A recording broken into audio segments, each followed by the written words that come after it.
Now we call it. Give your consent. All right, then. I will. That's Steve Nobel, everyone. Welcome to the experience. And we are just pleased as pie to have Steve. Steve, welcome. Hey, Nora, how are you doing over there across the pond with all what's happening with the craziness in the world?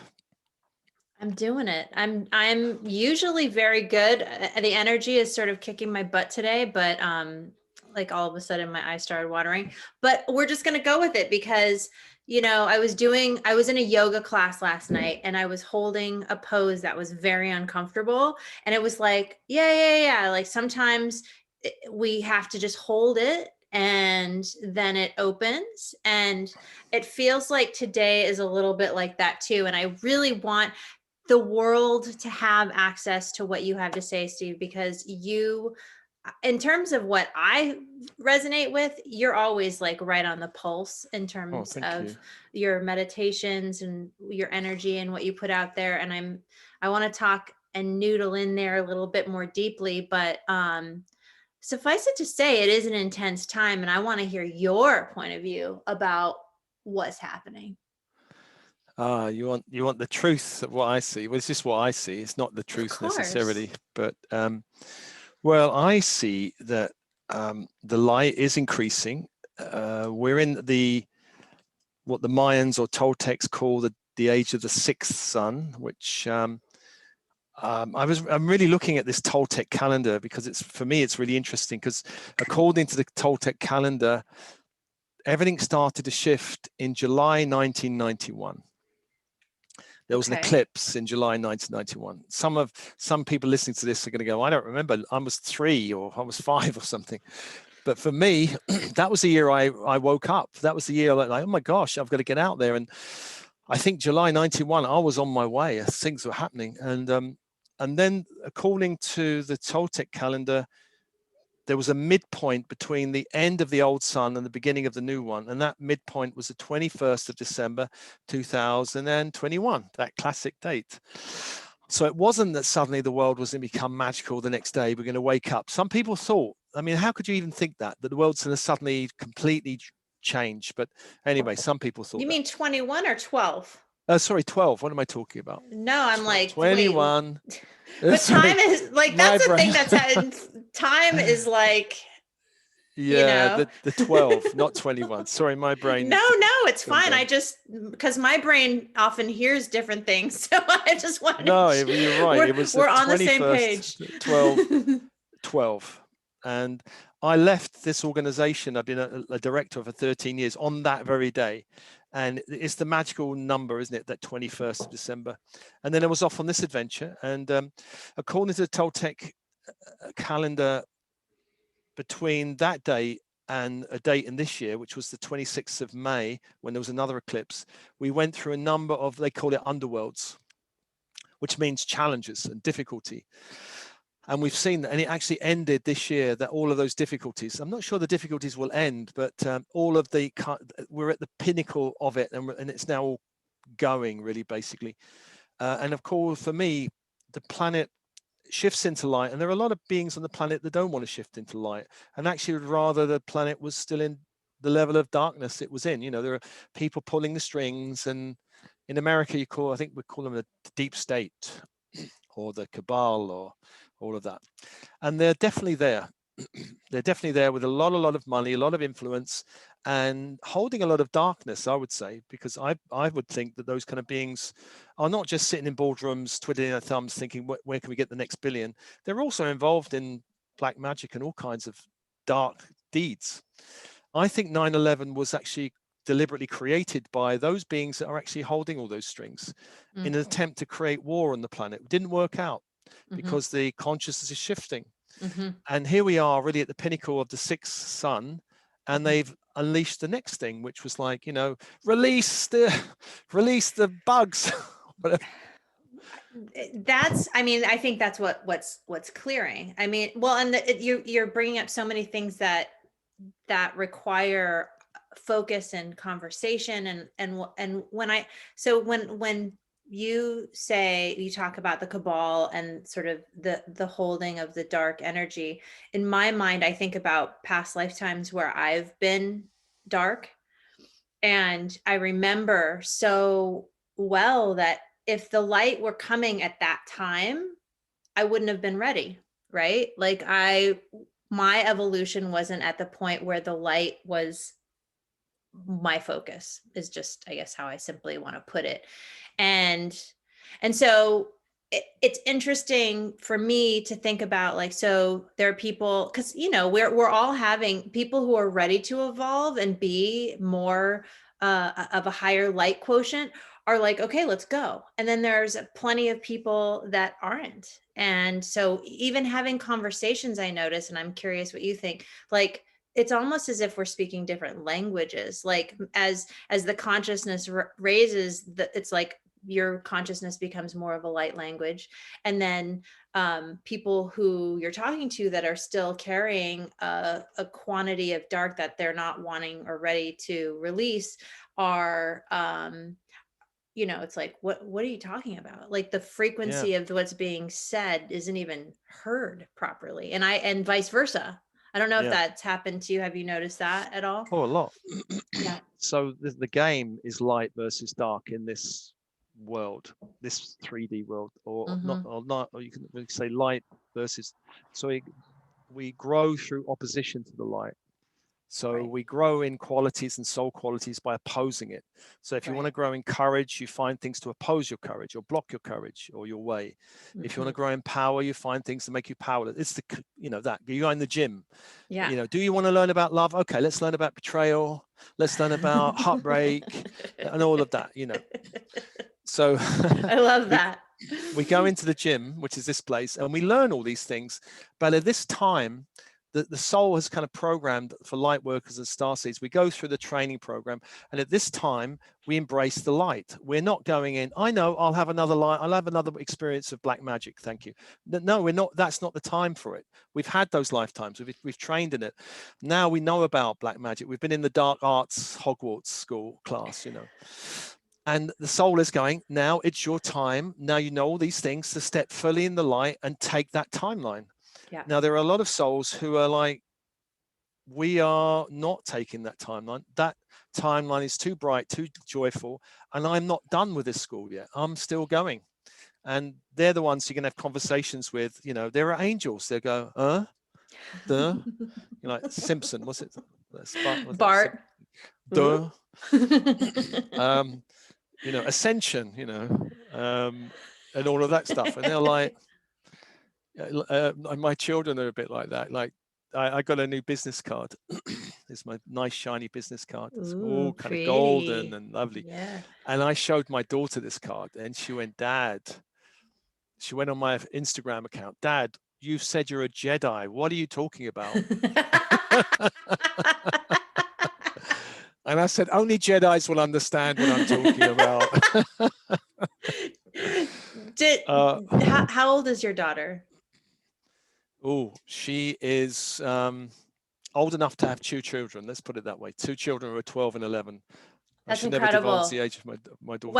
Well, I mean, I have an 11-year-old and a 13-year-old, and another thing that's happening, and I probably mentioned this on the show, is the dynamics between the divine feminine and divine masculine. My uh, oldest was born female and is now identifying as male, and is like full on head, into it. And it's so interesting from the perspective of the journey that you and I are talking about, because I feel like there are so many parallels in how we see the confluence of events and what's happening in the world, and then the younger generation and how they're interpreting the energies, how they're navigating, and their soul expression, and what it is that they're coming to express through that lens is so fascinating to me. Yeah. Well, one of the things that's happening in the world is with this shift is that the energy of the goddess is returning. And this is why my channel has lots of goddessy transmissions and everything. That energy was banished in the age of the fifth sun. The last 6,000 years, goddess out, out you go. And you see it in all the main religions. You know, the goddess is banished.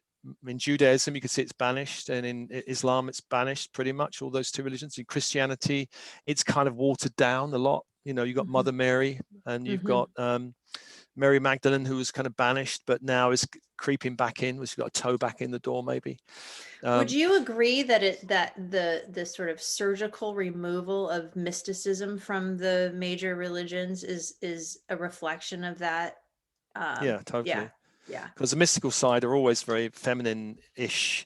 They're not bound by books and codes and laws, and they're bound by experience. And religions don't want that. They don't want you to have a direct experience. You have to go through a hierarchy of priests, and so that's what they've done. So they remove any of this direct. No, you can't have any direct experience. So you can't. You need us. You need us for that experience. Pay us the money. Show me the money. Pay the toll gate, and then you go to heaven. You know, all that's nonsense. Yeah. Then we'll judge you, and maybe if you play your cards right.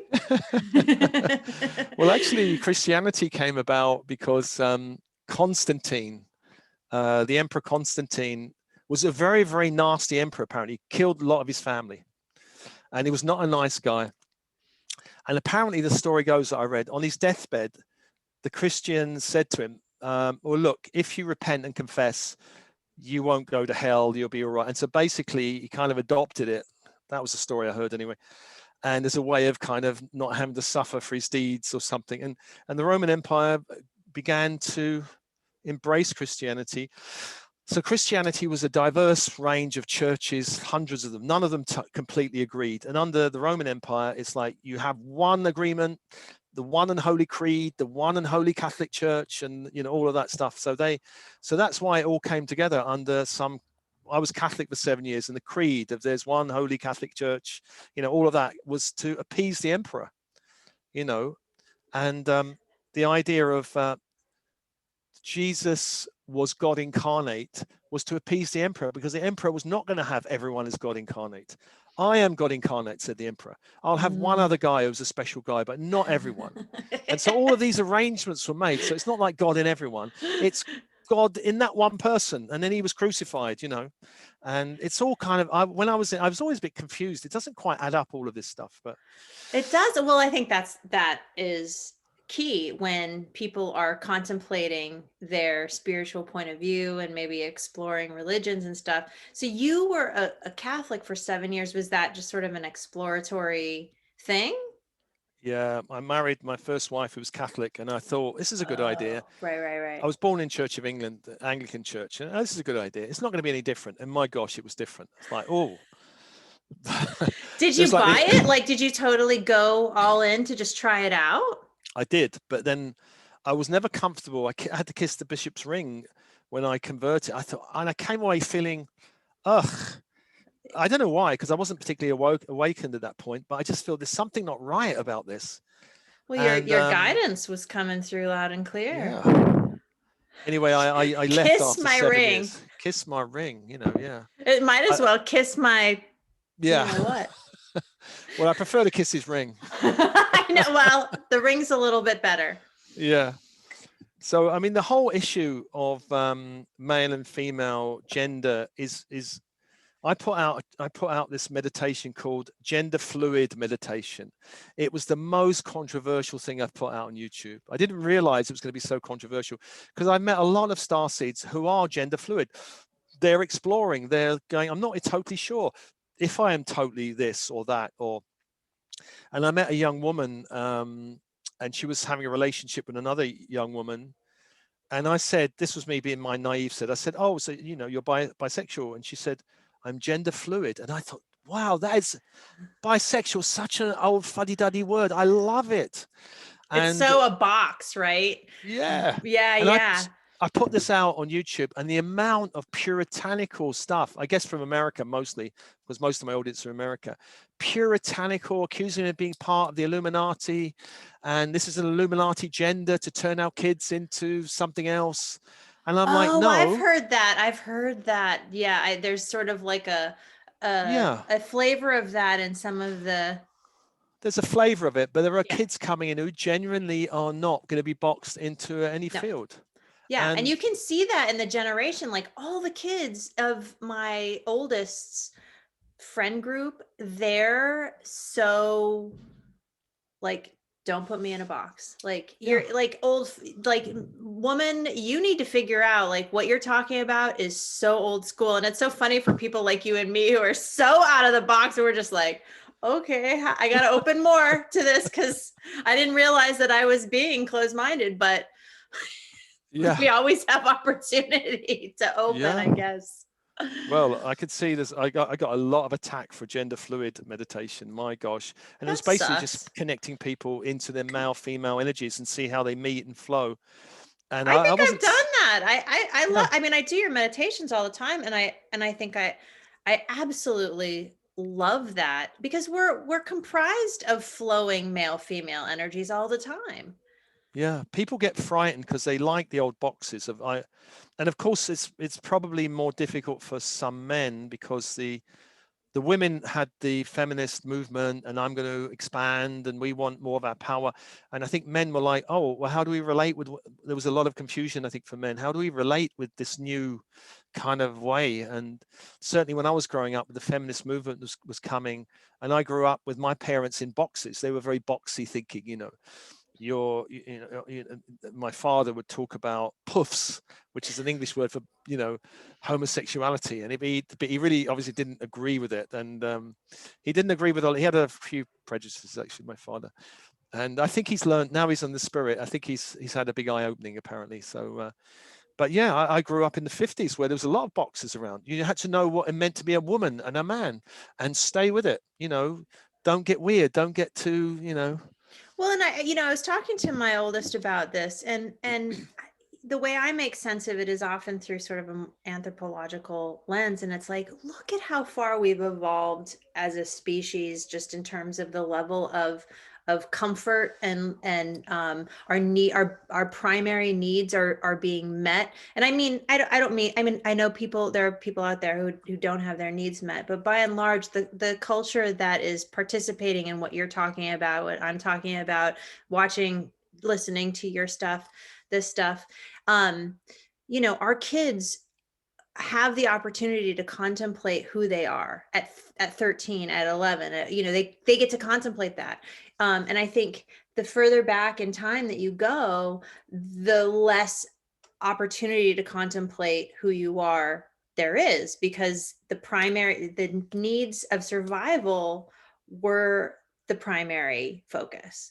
And so it's a beautiful thing, these new things that are coming forward, like, oh, gender, women, feminism came in because women wanted to have the right to vote and to get equal pay for the same work, and but we still haven't, as women in that context, been able to achieve egalitarianism, and now the kids are like, well, we don't need to have male female differences. Like, if everybody's the same, I think about it like, oh, we'll all get paid the same, right? Because there's no male female anymore in that context. I mean, that's just, so we can think of it, we can be more open. It's shades of gray as opposed to the binary black or white, which is the light and the dark, right? It's that polar Yeah, conversation. yeah. I mean, yeah, it's totally shades of grey. I mean, in this day and age, it's very rare for you to meet a black magician, but you'll meet a few grey ones. I've met a few grey ones, and those grey ones are kind of, I'm love and light, and but actually, my God, when you get too close to them, you are not. And Yeah, I've trained yeah. with a couple, two or three of them, and I realize, there are entities in your field, you're being manipulated, but you really think you're the bee's knees and you're here to save the world. Right. That is a really interesting experience. I think there are, I mean, sort of like the false gurus out there. And so for me anyway, I sort of, I feel like I am my own guinea pig for my own work, like I test pilot all of my stuff through my own processes, because as way showers, right? Like, we want to have a sense of what we're talking about, in our work, and how we go through things. And I want to understand people who are doing things that I think are not in high integrity, you know? And how do we do that? I guess, so I guess the question then becomes, Steve, like as we evolve in our consciousness, as we take on a higher light and become the species that we're capable of becoming, how do we,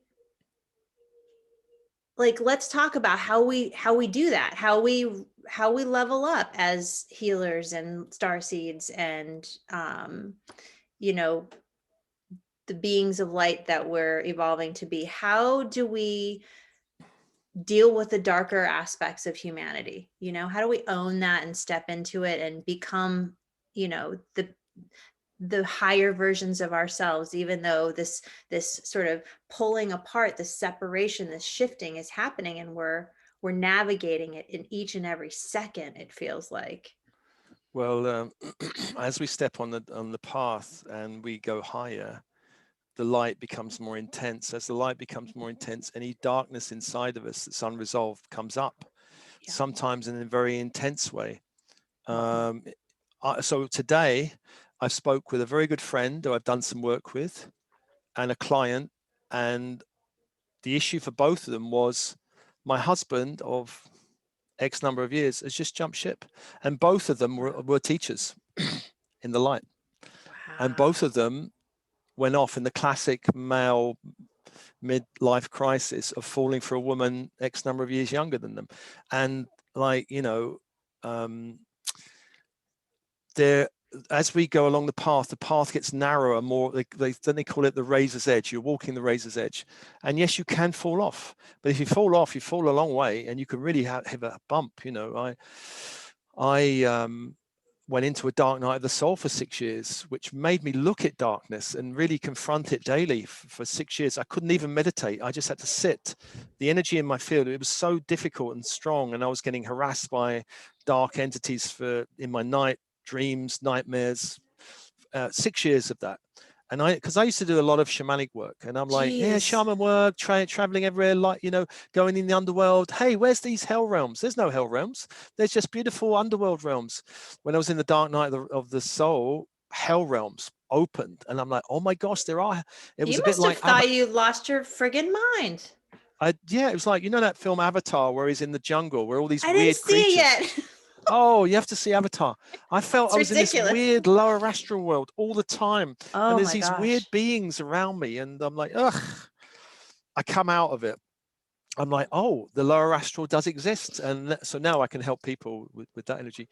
And I went to America 2 years ago, and in Oregon, they've legalized everything. Cannabis. Yeah. Well, everything now. Every single thing is legal there. Yeah. This last election cycle, everything was which is so fascinating. Well, I found a place that sold. It was in Portland. The Electric Lettuce, this big shop, and I went in there. And it was like there was like going into a sweet shop. There was hundreds of different forms of cannabis. Yeah. And I was like, oh, I just was curious, and I spoke to the guy. Amsterdam.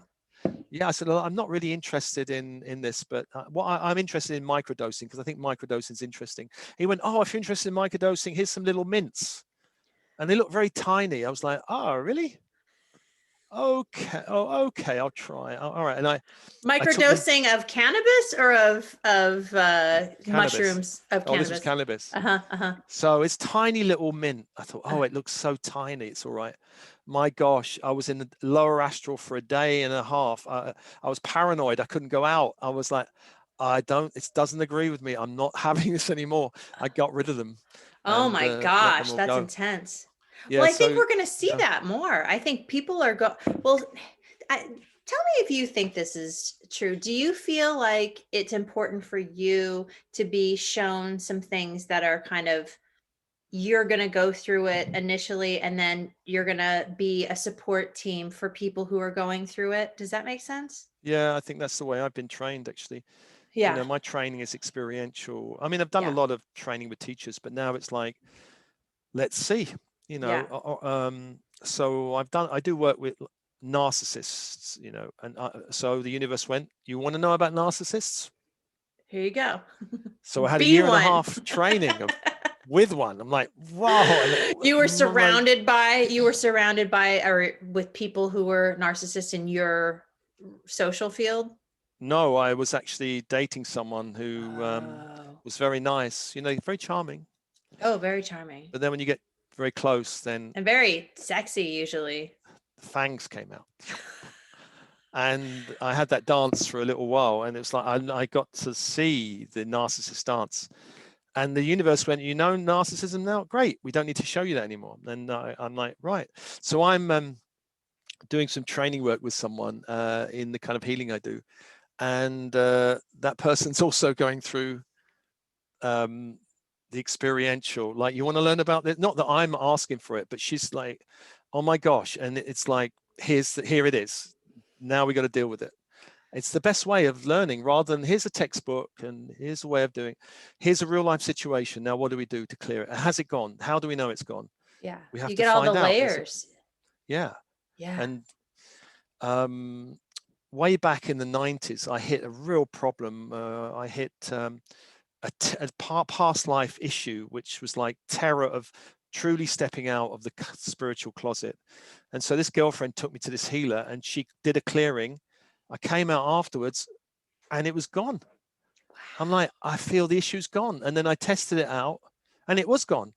It was about public speaking. And then I did a public talk and it was all gone. It was fine. So I'm like, oh, this method works. I'm going to train in it. And so I love things that actually work. I want to find out.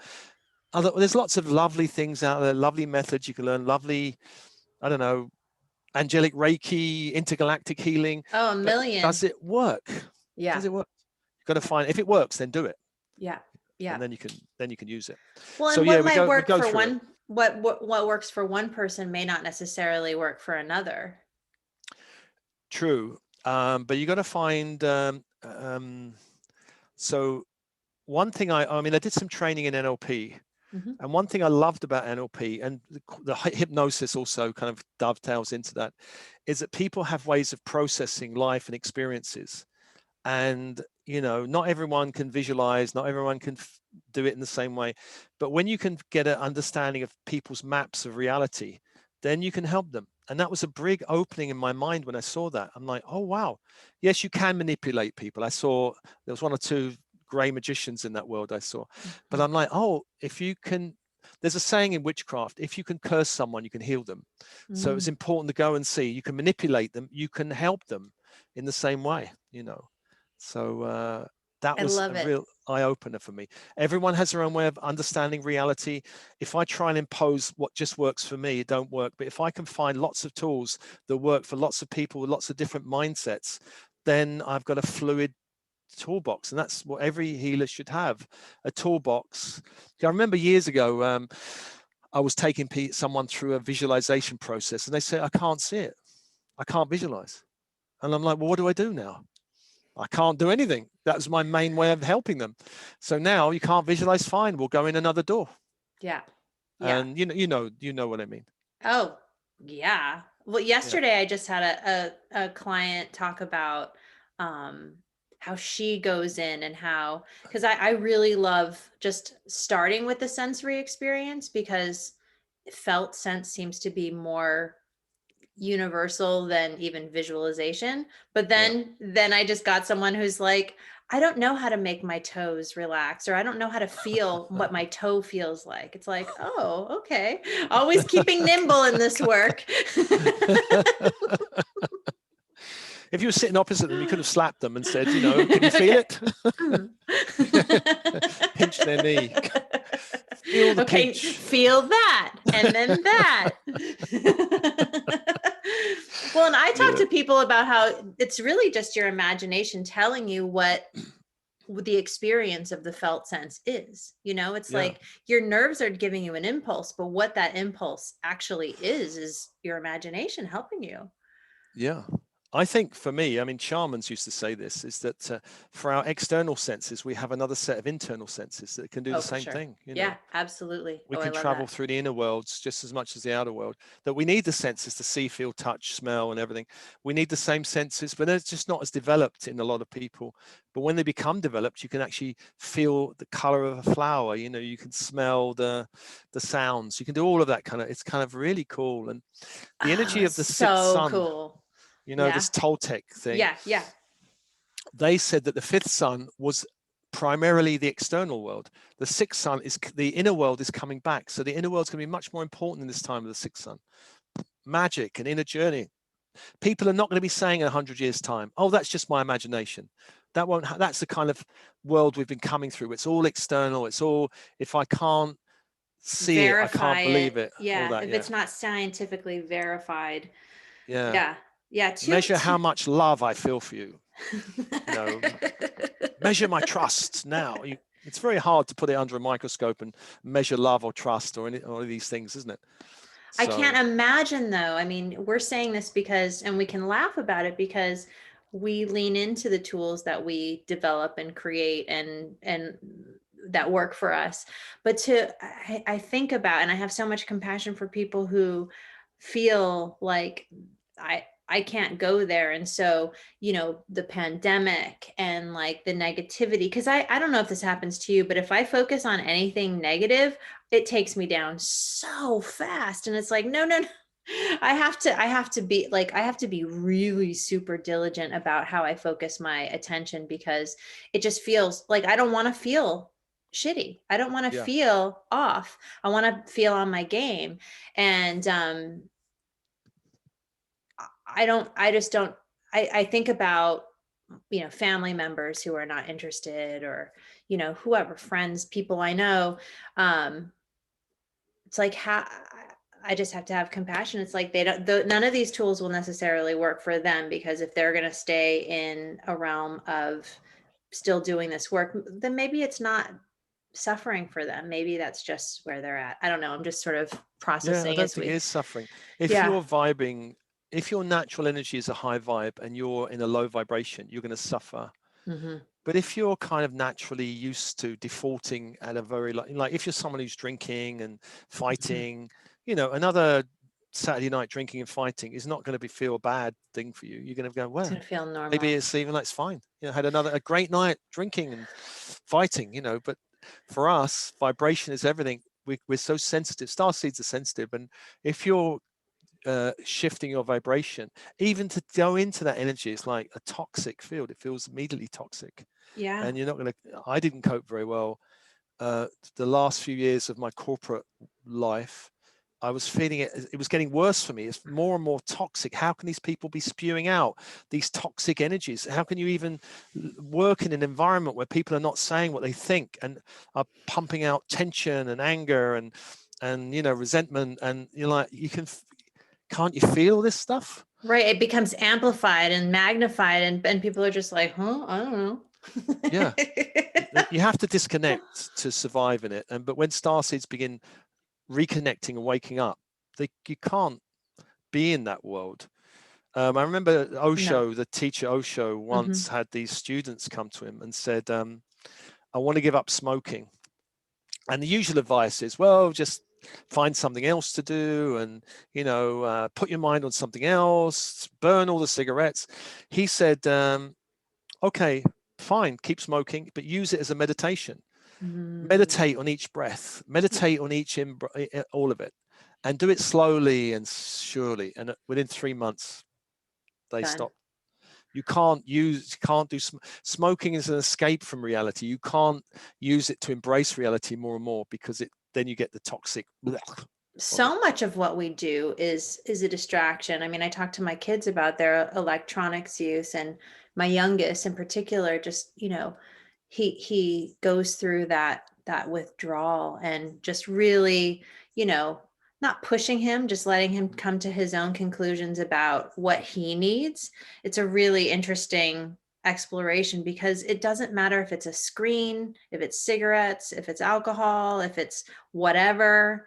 um I mean, even meditation, you can I think staying in connection with your purpose or what you're here to do. And not everybody has the luxury of knowing what their soul came here to do. If you don't know, I would really encourage you to discover that, whoever's listening. Because it makes things really easy ultimately. Like, is this in alignment with what I'm here to do? No. All right. Well, let's get rolling. We've got our stuff to do. We have our mission. Yeah. Well, it's if you're not feeling alive about it, then it's not really part of your path. You're doing it because you feel you have to do it, or you're obliged to do it, or you must do it, or someone else is asking you to do it. You're not really wanting to do it. And a lot of things we do, or I used to live that life where I had to compromise. I don't want to do this stuff, but I got to do it because I got to pay the bills and take the kids to school or whatever. And now I think when people awaken, and now where I'm at, I don't want to do things that I don't want to do. And if I don't want to do them, why am I doing them? Right. For a lot of people, it boils down to two issues: one of money, or the other one of family obligations. These are the two big areas. And so I've worked a lot with money and a lot on family obligations, and now I do it because I want to do it. So You know, good. It's I don't totally do it. possible. It's not a pipe dream. No. It's a If you don't love beautiful your life. mother-in-law, don't go and hang out with her. I got told by my husband's family that I was a devil woman, so they cleared that for me. Are they Christians or something? Yeah, yeah, You're a devil woman. yeah. Oh, do you go and hang out with them very often then? Or Not anymore.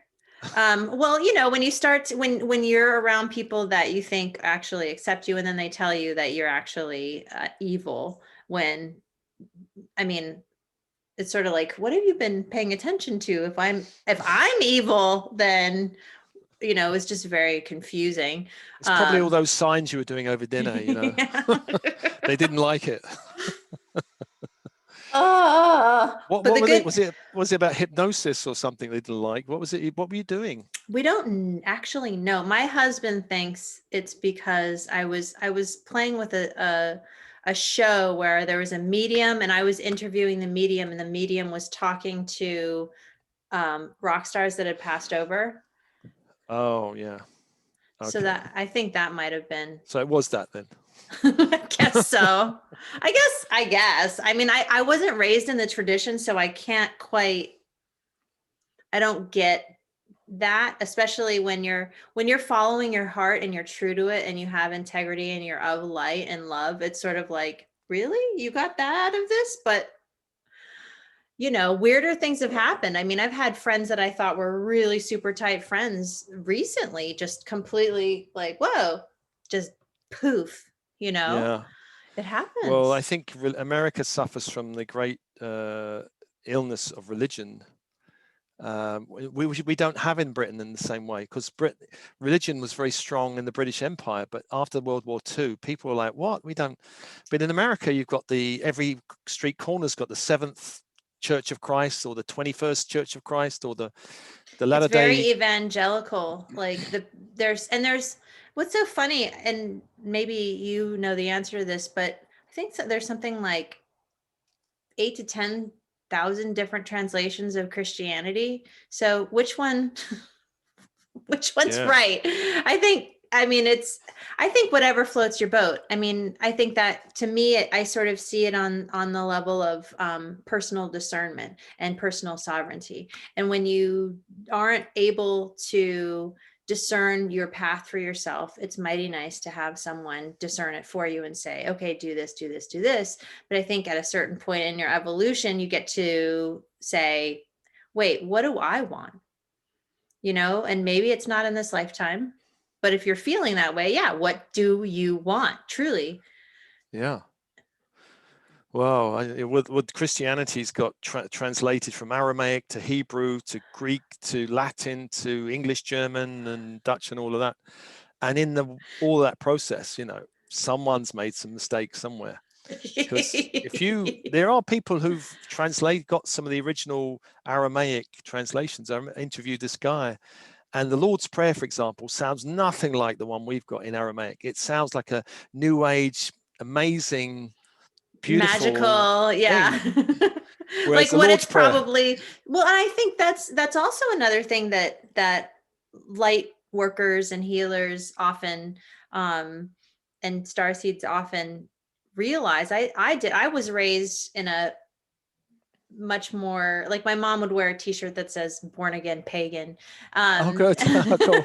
and she would have seances with her family, the women in her family. So I had a much more, I would say, sort of uh, spiritualist, probably more of that tradition, but loose, nothing and I grew up in Hawaii where there were just tons of hippies everywhere, so it was very, very chill. I don't know what my point was. What was my point? Well, Um, there's all these tradition translations of Christianity. Something's yeah, got lost somewhere, and you had a different upbringing.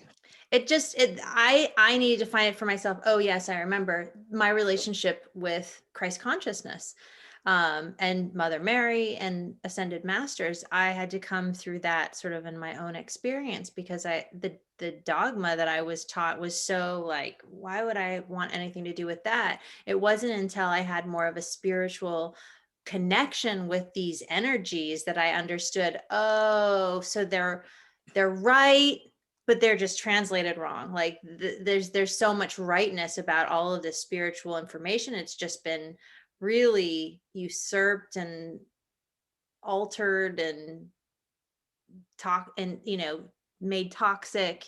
Um, you know. Yeah, well, I went through paganism myself. I love paganism. I still do, actually, because in paganism there's a great honoring of the male and masculine and feminine, which I quite liked. But I went through the shamanic, I went through the Wiccan, I went through something called reclaiming tradition. And there's a lot of, I actually was a bit scared when I first went into it, but there's a lot of beauty in there. Like, I thought, this is so overwhelmingly beautiful, the path. And going through that path helped me understand what Christ was more about and his mission. And a lot of my transmissions are about they're all angelic energies or Christ consciousness, or there's a Mary Magdalene one. There's a Mother Mary one. I went to, where Ooh, I was gotta it? listen to that. I went to Portugal. Was it Fatima? And oh my God, it was like going to the Vatican. It was this huge area. You remember where these kids saw a vision of Mary? Yeah. It was like every hotel was called Pope Paul or whatever, and every shop was full of rosary beads. It was, for me, it was horrible. I'm like, ugh. It sounds like Jerusalem in the Christian quarter. Yeah, it was probably. And I went in there and I went to their midnight mass, which was, I just thought, I'm going to lose my soul if I stay here much longer. And then we went in. There was no energy whatsoever of anything there that I liked. But then we went to the hills the next day, and we went to where the Mother Mary originally appeared to the children in these olive groves, and I felt the energy there of her and Wow. this angel of peace. It was an angel of peace that appeared first, and then she appeared and she gave them these prophecies. And of course, the church didn't believe in them at first. Then they kind of embraced them. But I think it was them that the two prophecies was about the rise of another war, a rise of communism, and the third one. And people have because I don't think that third prophecy actually came out. I think the church hid it, and I think they were saying that the devil would take over the church. And to me, the church has been hacked into. Actually, I feel that particularly the Roman Catholic and a lot of other churches have been hacked into by reptilian energies. So I hope I'm not offending anyone, but there are a lot of lovely people in the church, but the church itself as an energy is the holy reptilian church. And so I got out of there as soon as I could, because those Yeah. energies are not nice. No, well, and it's important. I think what feels important to mention in this is that when you have an experience that feels really non-resonant on whatever level, pay attention to that. That's important data coming in. I personally had a really powerful experience with Mother Mary in this little teeny church tucked in a little village in the south of Spain. And I just Oh, was in there with a girlfriend, like looking around, and there are all the grandmas up at the front, and it was kind of dark, and there was a statue of the Mother Mary. And I had this weird, timeless moment and it was just so brief, but it was just like, that was something. Wow. Yeah, I had a similar experience in Greece with a little chapel where this energy started coming to me. It was, I think Europe is very different to America with in terms of religion. I mean, you've got the old Catholic kind of stuff going on here, but America, it's almost like church is community. It feels Mhm. like people go for community. That's where they get. Totally. Yeah, yeah. I mean, I definitely have seen that in the Jewish community and the Reform. Well, a lot of religious, but I know my family, on one side of the family is very Reformed Jewish side, and they're super liberal, they're super progressive, and there's nothing spiritual going on. It's all community, Yeah. and that to me is like, I mean, we're just those people who like the mystical and the spiritual, and some people are more earth-based and that's not their jam, you know? Yeah, I'm sure it's great fun going to some evangelical churches, the kind of action and yay, whoa, whoa, whoa, whoa. I I, guess I've never yeah, it been. looks like it could be fun, but I can't do it. I still can't do it. Burning I've Man was my church. Burning, yeah. I heard Burning Man has kind of shifted over the years, though, That's what wasn't it? people say, but I just, you know, Still good? I believe we haven't, my husband and I met there. Were And you, were you naked? I wasn't, but I looked totally hot. Okay. My mom's a costume designer, and I asked her that year to make me a knee length snow leopard vest with a high collar. So I was And you wearing got him. that and like platform silver boots. Um, What was he dressed in? he was wearing not he wasn't wearing a shirt. He was wearing a fuzzy vest, no shirt, and faux leather pants, faux snakeskin pants. Oh, let everyone's imagination play with that scene. It looked good. So whatever Look you're good. thinking, you could imagine probably a more like cartoony look, or you could imagine something that's kind of like edgy and Yeah, circa 2005. Remember, yeah. there was a lot Wow. of fuzziness going on, a lot of faux fur all over the place. Yeah, well, I've been to a few festivals myself. I'm actually going to go back to a festival this year. There's been some great ones in Britain. I mean, festivals are great for going out, having some freedom, music, Dancing, dancing. yes. Yeah, As, just yeah, moving your body, expressing your light. yeah. So we're doing that in August. Going to go to a festival here, and hopefully all this lockdown nonsense will not stop a lot of the fun. Yeah. Really. Yeah. Let's hope. And people listen to it, so I hope they don't think I'm irresponsible, because I really don't believe in the mainstream narrative, actually. I do believe that there may well be a virus out there, but I think it's very well connected to health and lifestyle, first of all. If a person's massively obese, having a terrible lifestyle, then watch, or has any kind of heart condition or diabetes, then yes, you could be. I think it's also connected to 5G, actually, radiation. I think this is a big connection to radiation sickness, but because our planet is being bombarded with 5G. And actually, when 5G was switched on, bang, you have mass pandemic. Actually, in the history, there was a guy who wrote a book, if anybody's interested, called The Invisible Rainbow. It's a Dr. Arthur something.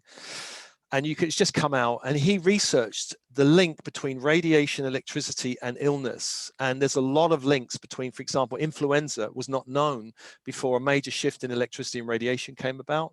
The Spanish flu was linked to a major shift in electricity radiation. And now we've got 5G, even though it's been played down. No, it's nothing to do with it, people say. But there's been zero health checks on it. The industries have done nothing to check if this is dangerous or not. And people might say, well, what's the difference with 4G and 5G? 5G is massively different. The whole planet's been bombarded with new radiation that we've never experienced before. And to me, this illness, this pandemic, is connected to that.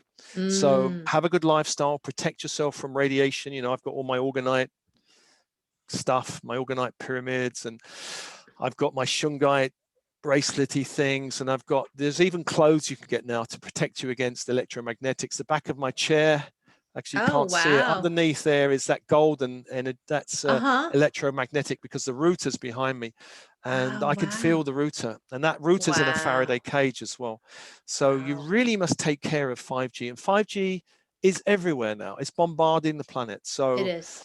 rather than worrying about this silly, this bug thing is not dangerous. But if you link it to 5G, and if you're being bombarded with it, then watch out. That's fascinating. Well, and I want to before because I'm gonna have to sign off because I have to go run off to see a client. But I wanted to ask you about that Medusa and is it Hera meditation? Yeah.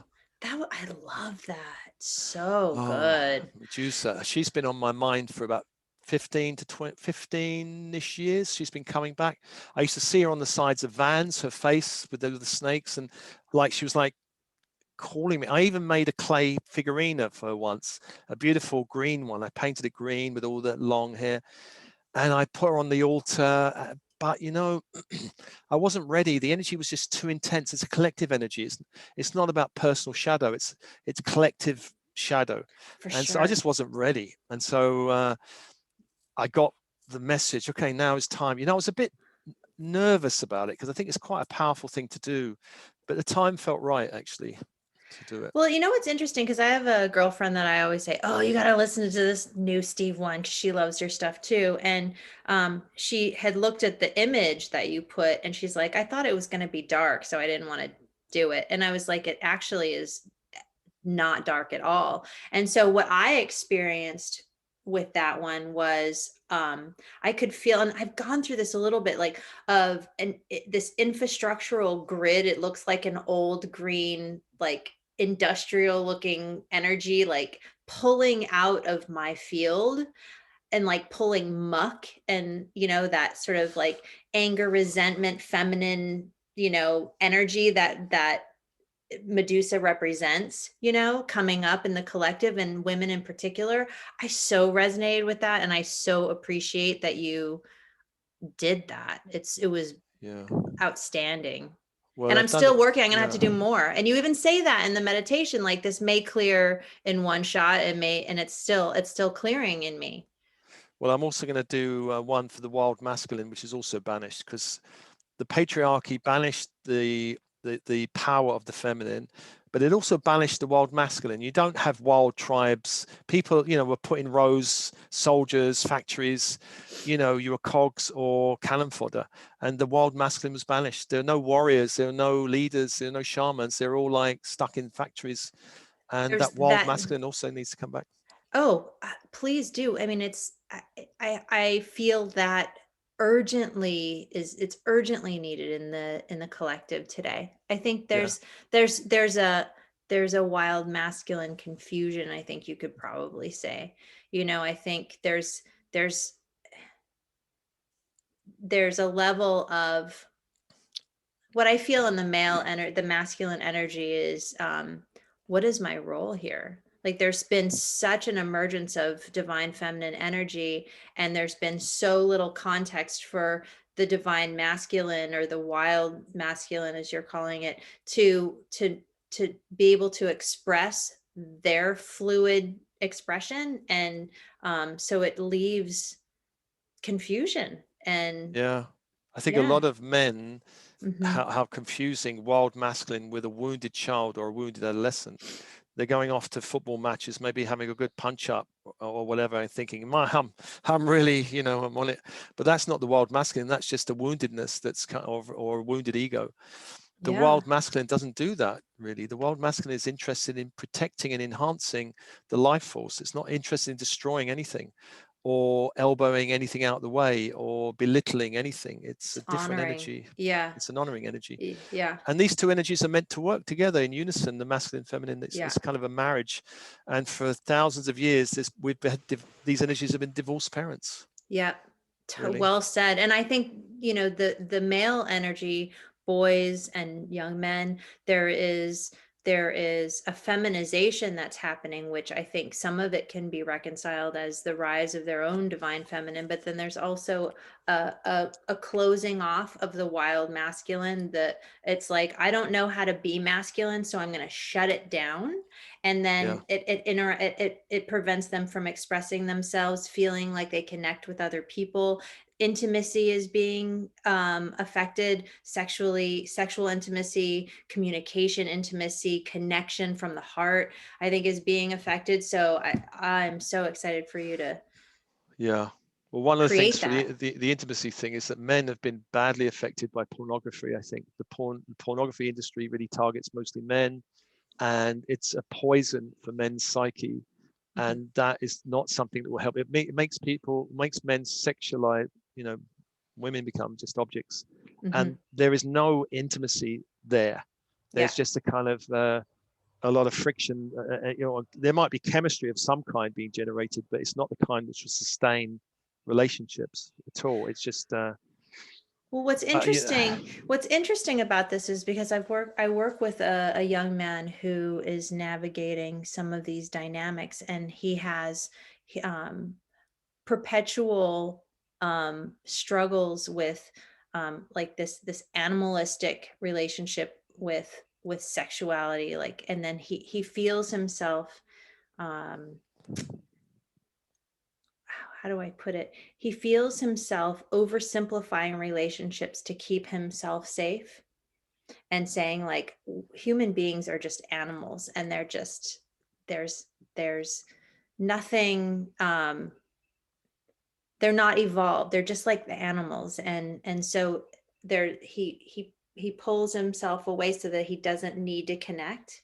And I think what we're finding is he's having such a deep, he's so sensitive, he's tuning in on such a deep level that he's not even aware of how sensitive he is, and then he's shutting down. And instead of just realizing that his being is shutting down, there are stories that are coming that are trying to make sense of what that means. And so it's we do that in our minds, like we try to create a context so that it makes sense, right? When our being is giving us the indication, time out, I need a break. So yeah, it'll be interesting. I think, well, and I think pornography is a perfect reflection of, it's like there's a need not being filled, and it's a symptom. It's a symptom of what is breaking down within people and needing to be addressed. yeah, Um, absolutely. I think for men, women, there are emerging role models, and for men have to find them. You know, the old John Wayne role model doesn't really work anymore so much. So it's like we need some new ones, and there are around. There's some brilliant people out there. You you're just got one. to. You. Hey, thank you. Well, let's hope my grandchildren go, Granddad, you're cool. You know, my son. I was really amazed because my son. He said to me the other day, he's always been a bit skeptical, but I do love him dearly. We used to go and see a lot of Star Trek films and Star Wars together because we share that interest. But he's always been a bit worried about all this spiritual work. But he went on my YouTube channel the other day and he said, Dad, I'm so impressed with the way you answer all these questions. You just kind of bat them off, you know. I don't think he had any idea what I was talking about, but he did mention, oh, you mentioned the blue pill and the red pill and some Matrix story I mentioned. He Reference. goes, that was so cool, Dad, how you did that. And my partner looked at me like, is he on magic mushrooms or what's he on? We were both stunned that suddenly he thinks I'm cool. I don't know if he thinks I'm totally cool, but Maybe a shift has changed. They do say they come back. I'm just at the very beginning of where it's like, yeah. My daughter, we laugh together. She doesn't she loves me dearly, but she's got no idea what I'm up to. She says, Dad, what's an ascension guide? What's a star seed support on my business card? And I just go, Linda, you don't, these are not the droids you're looking for. Don't worry about it. a reference we both can understand. Well, Yeah. listen, Steve, I need to have you on again and for a much longer show, because we could talk forever, and it's so refreshing to just have you there to connect with and powwow and have share ideas back and forth. But I Yeah. thank you so much for being on the show today. It's lovely connect. You're looking good. You're Thank thriving in the you. pandemic. You're doing all right. I am, even with a migraine. Yeah, you'll be good. You look good with a migraine. And I'm sure you look very hot on Burning Man, you know. That's what my husband reports. He is biased, but it's good to hear. That's good to hear. Yeah. I think that's good to hear. A girl always likes to know. Yeah. Well, it's lovely Um, connecting with you, and I hope your yeah. listeners got something from our little lovely chat. Oh, there's so many nuggets. I love it. Well, I love you very much. I'm so pleased at the work that you do. It's such wonderful work, and I just can't wait till we connect again. And I'm just sending you just lots of light to just continue to do the good work. Okay. Lots of love, Nora. All right. Take care. Bye. Bye, everybody. And, thank you for joining us on the show. And that was Steve Nobel. And you can check him out on soulmatrix.com. Is that right? Yeah, thesoulmatrix.com. Yeah, thesoulmatrix.com. And I'm going to put all of his information in the description box below. And please feel free to comment and feel free to ask questions, because this is clearly, and disagree. Be nice if you can, like, I hope so. Be nice. Yeah, Disagree, be nice. Disagree nicely. But we're not trying to convince anyone of anything. We're just having a conversation that we want to invite you all to join in. So thanks for listening, and we wish you a beautiful day and lots of light. Take good care. Bye. Bye.